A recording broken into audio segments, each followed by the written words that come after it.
part ng kanyang katawan at inutusan itong magpanggap na patay.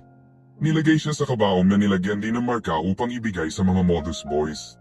Sumapi siya sa kanila at matapos i-fake ang pagsunog sa kabaong ay pumunta na sila sa sikretong kwarto ng Modus Boys.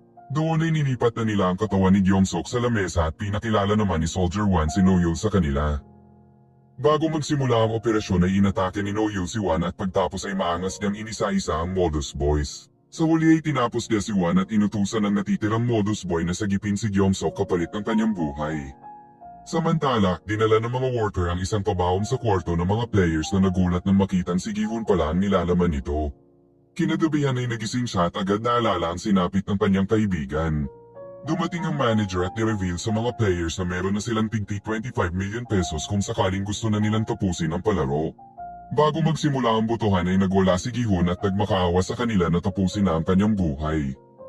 Lahat ng ito ay pinapanood ni In-ho sa kanyang kwarto. Ginapos nila si Gi-hun at hindi na pinayagan na bumoto. Matapos ang ilang minutong botohan ay nanalo ulit ang mga O. Dumaan si Sonyo na may kulto na ngayon at pinagtawanan si Gi-hun dahil sa kapalpakan ng kanyang ginawang misyon. Bigla niyang sinakal si Sonyo pero nakawala ito at walang nagawa sila Gumjao kundi maawa sa kanya. Sa kainan ay nilapitan siya nila Hyunjo na humingi ng tawad sa mga nangyari. Sinabi naman ni Young-sik na kasalanan ni Daeho ang lahat dahil nilikom niya ang mga baril ngunit bigla siyang natigilan sa pagbalik. Nang marinig ito ay tinoon na ni Gi-hun ang kanyang galit kay Daeho. Hindi siya nakatulog sa panggigigil kay Daeho na nakita ang kanyang matatalim na titig. Pinapunta na sila sa game area at sa daan ay nakita nila ang nakasabit na katawan ng mga nagrebelde sa palaro bilang babala sa mga survivor. Gayunpaman ay mas lalo lang sinisi ni Gi-hun si Daeho.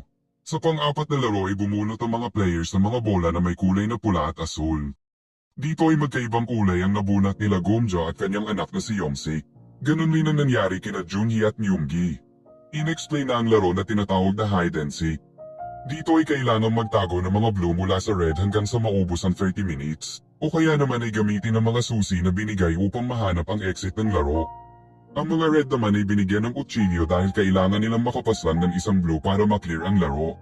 Nagreklamo ang mga players dahil hindi patas ang laro kaya naman ay pinagbigyan silang makipagpalit ng kulay sa kung sino man ang may gusto. Nakipagpalitan si Young-sik sa kanyang ina at pumayag naman ito. Gayunpaman ay alam ni Gomjo na never naging bayolente ang kanyang anak. Nakipagpalitan rin si Myung-gi kay Junhee dahil alam niyang hindi nito magagawa ang tumapos ng buhay. Nangako din siya na tutulungan niya si Junhee sa oras na maklear niya ang laro. Nilapitan ni Namgyo si Minso at pinagtawanan siya dahil wala siyang nagawa habang pinapaslan niya ang nag-iisang kaibigan ni Minso na si Semi. Hindi nakahanap ng papalitan si Daeho at sa halip ay nakita lang niya si Gi-hun na masama pa rin ang titig sa kanya.